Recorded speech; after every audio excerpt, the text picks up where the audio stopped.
नमस्ते। मैं प्रोफेसर शिरीष कुलकर्णी बड़ौदा की महाराजा सयाजीराव यूनिवर्सिटी में प्राध्यापक प्रोफेसर रहा और बाद में सरदार पटेल यूनिवर्सिटी की कुलपति करके जिम्मेवारी निभाई। आज मैं बैंकिंग सेक्टर के बारे में बात कर रहा हूँ। अब ये banking sector bank regulated by RBI, reserve bank of India. एक नया रेगुलेशन 2023 में आरबीआई ने अनाउंस किया। उसका नाम है classification, valuation and operation of investment portfolio management directions 2023। इस प्रकार का ये एक डायरेक्टिव्स आरबीआई ने सारी बैंकों को दिया है और सारी बैंकों को इसे कॉम्प्लाई करने के लिए कहा गया है। उसकी समय मर्यादा भी थी।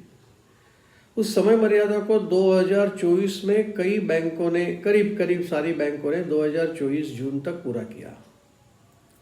लेकिन एक विशेष बैंक जो प्राइवेट है इंडसइंड बैंक, शायद आप जानते होंगे, यह बैंक के फाउंडर रहे हैं हिंदुजा। आज भी उनका जो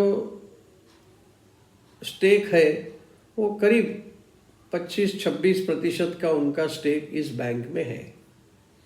कई म्यूचुअल फंड्स का भी स्टेक इसके अंदर है, करीब 30% ऐसा कहे तो म्यूचुअल फंड्स का भी है। तो ऐसी ये प्राइवेट बैंक है, उसका बोर्ड ऑफ मैनेजमेंट जैसा, एक मैनेजिंग डायरेक्टर जैसा, यह सारा उसमें है। अब ये जो सुमंत करके है जो उसके मैनेजिंग डायरेक्टर है, अब उनको भी ये कहा गया था कि भाई आपको इस डायरेक्टिव्स का कॉम्प्लाई करना है। अभी तक उन्होंने कॉम्प्लाई नहीं किया। उन्होंने ऐसा कहा था कि हम जून सितंबर के दरमियान करेंगे, लेकिन वो तो गया, जून सितंबर तो गया, उसके बाद में दिसंबर भी गया, अब ये मार्च भी आ गया, मार्च 2025, वो भी उन्होंने कॉम्प्लाई नहीं किया। अब देखिए ये जो व्यक्ति है सुमंत करके managing director, board of directors ने उनको 3 साल का एक्सटेंशन ऑलरेडी दे दिया है, बोर्ड मीटिंग ने किया। लेकिन आरबीआई ने तुरंत उसके ऊपर ऑब्जेक्शन लिया और कहा कि भाई इसको हम एक्सटेंशन सिर्फ 1 साल का देते हैं, वो भी उनको ये सारी कॉम्प्लाई करना है, उसको फॉलो करना है।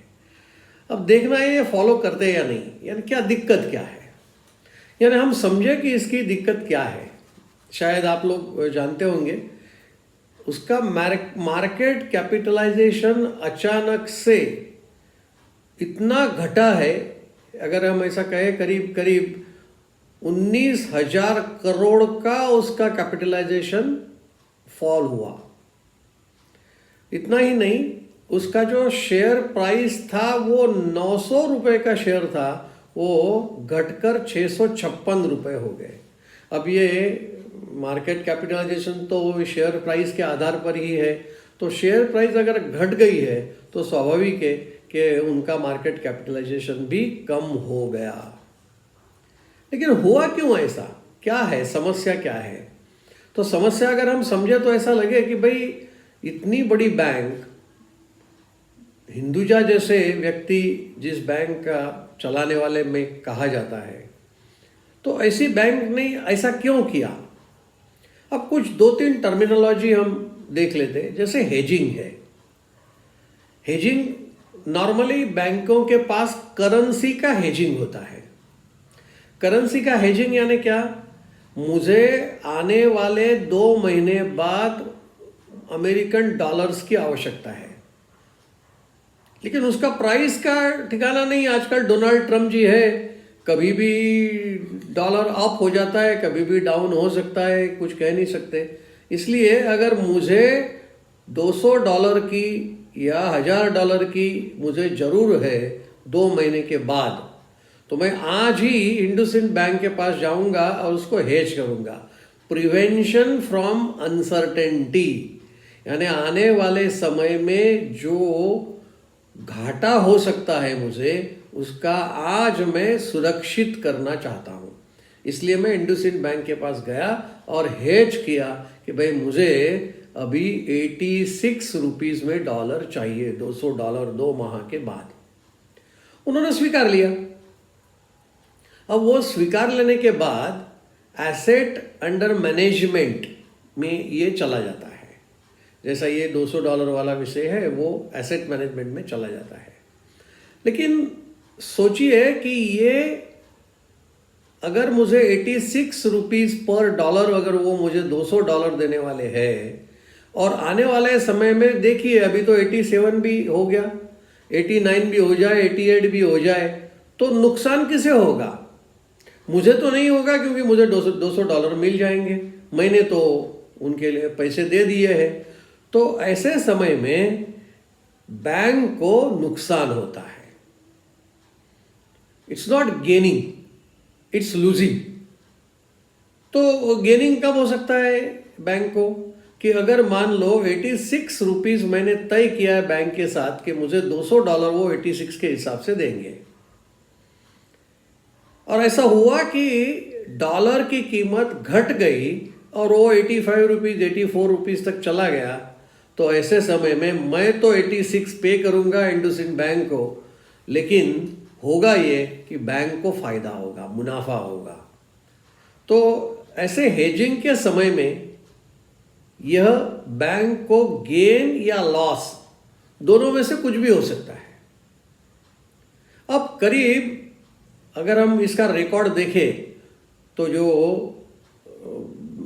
ऑडिट किया गया, उस ऑडिट में ध्यान में आया कि भाई करीब 5-6 साल से ऐसा चल रहा है कि इंडसइंड बैंक को उसमें घाटा ही आ रहा है। करीब करीब ऐसा कहा जा रहा है कि भाई 1200 करोड़ रुपए का घाटा ऐसे हेजिंग के विषय में उनको हुआ है। तो इस घाटे को कहाँ बताना? अकाउंटिंग की प्रैक्टिस क्या है? ये जो नया नियम बनाया है उसमें classification, valuation and operation of investment management कहो या पोर्टफोलियो कहो, तो वो 2023 का जो नियम बनाया है उसको इन्होंने ताक पर रख दिया। अब अगर नुकसान हुआ है तो सामान्य अकाउंटिंग की प्रैक्टिस छोड़ दीजिए बैंक, लेकिन मैं अगर बिजनेस कर रहा हूं और मुझे नुकसान हुआ है तो वो प्रॉफिट एंड लॉस अकाउंट में दिखाई देगा। तो नफा नुकसान के खाते में ये जब नुकसान दिखाया जाएगा तो उसका जो असर जो है वो जाएगी बैलेंस शीट में। तो बैलेंस शीट में उसे दिखाया जाएगा नुकसान, या तो रिजर्व में से उसको बात किया जाए या तो अलग से दिखा सकते हैं। बैंक के लिए भी यही है कि भाई ये लॉस है, नुकसान है, तो नुकसान को नुकसान की तरह से दिखाना चाहिए। ये एसेट अंडर मैनेजमेंट वाला जो विषय है वो बैंकिंग में बहुत पॉपुलर टर्मिनोलॉजी है, एसेट अंडर मैनेजमेंट। तो इन्होंने किया क्या? देखिए कितना बड़ा कबाड़ा हम कहे, तो इतनी बड़ी बैंक अगर इस प्रकार के कबाड़े करेगी तो लोगों का भरोसा बैंकों में से उठ जाएगा। इन्होंने क्या किया कि जो नुकसान हुआ है उस नुकसान को उन्होंने बैलेंस शीट के एसेट साइड पर बताया कि भाई ये हमारे लिए रिसीवेबल्स है, यानी आने वाले समय में मिलने वाली रकम ये हमारी है, रिसीवेबल, यानी एसेट्स में बता दिया। जो नुकसान है उस नुकसान को एसेट की तरह दिखाया, वह टोटली रॉन्ग है। उन्होंने फिर कहा कि भाई हमने आरबीआई ने पूछा तो आरबीआई को इन्होंने जवाब दिया कि भाई हमने ऑडिटर जो है वो सीपीआई को दिया है और वो रेप्यूटेड कंपनी है, तो वो जो निष्कर्ष निकालेंगे उसके आधार पर हम आगे बढ़ेंगे।